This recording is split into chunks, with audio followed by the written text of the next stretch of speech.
So, ang ibig sabihin yan, cause kung bakit po tayo nagkakaroon ng stroke, yung labis na Panginoon. Naliligaw din po kayo nung araw. So, wala magkakaroon ng problem sa lungs natin. Ano po?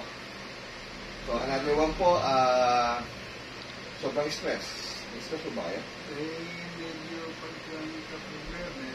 Gusto mo yung problema ng tao kung walang pera tayo. Hindi mo mapapansin, no? Di ba? Pag wala kang pera, may stock ka. Tama ba? Bigyan ng pera si tatay. Dapat na, may nagbibigay ba ng dollar sa inyo? Kung bigyan ka ng $100, makakalakad ka kaya? Tata. Sabi kasi ni tatay, hindi niya na itataas yung kamay niya dahil nasakit. Kaya masakit ito ba? I mean, ito pong ginagawa ko sa inyo ngayon. Pag-ginawa ko ba? Nagiginawa kayo? So, papakita lang natin kay tatay kung gaano pag-ginawa. Pag hinahapos natin siya ng magnesium oil, kasama po yung ininom niya na theobromine with astaxanthin. Kasi hindi po ito yung itataas sa tatay, masakit na po na tayo. Kaya tingnan mo sa natin. Ngayon po masakit tayo. Kasi po, meron po tayong gatawag na tender rubbing hair. Hindi, gusto ko lang po makikita tayo na kayo po ay gagaling. So, magitan po ng tulong ni Lord, kayo po ay magiging maayos ang inyong pakiramdam. Hindi ko matatandaan yung pangalan niya. Mamaya po natin tandaan tayo after na mapatayo kita, papagaling. Kaya lang po natandaan tayo. So, di ba tayo? Okay na po yun, no? Naging yung seconds na po kung magkalimutin na. Tayo, pag binigyan kita ng $100, malamang yung makakalimutan yung tsura ng dollar. Ano ba? Hindi ko alam kung ano dollar. Hindi yung kayo ng dollar. Hindi ba? Kaya sakatan ko kayo?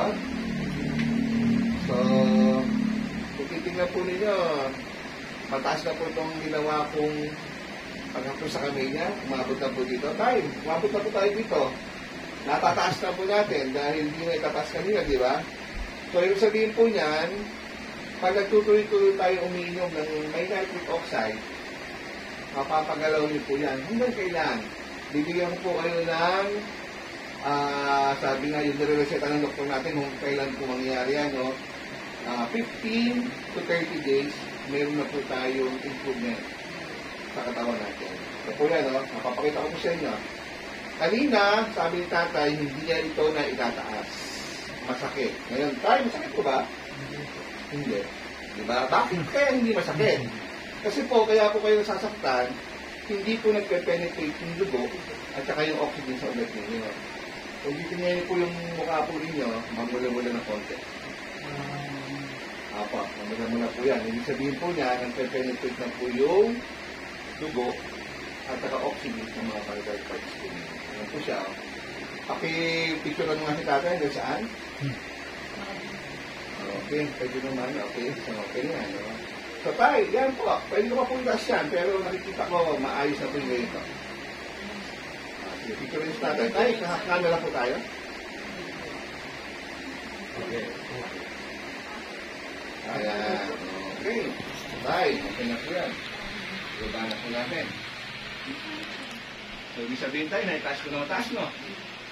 Naitaas ko po ba? Yan. So, ngayon po, sa paa naman tayo. Sa paa. No? Ano po yung medyo hirap kayo dyan?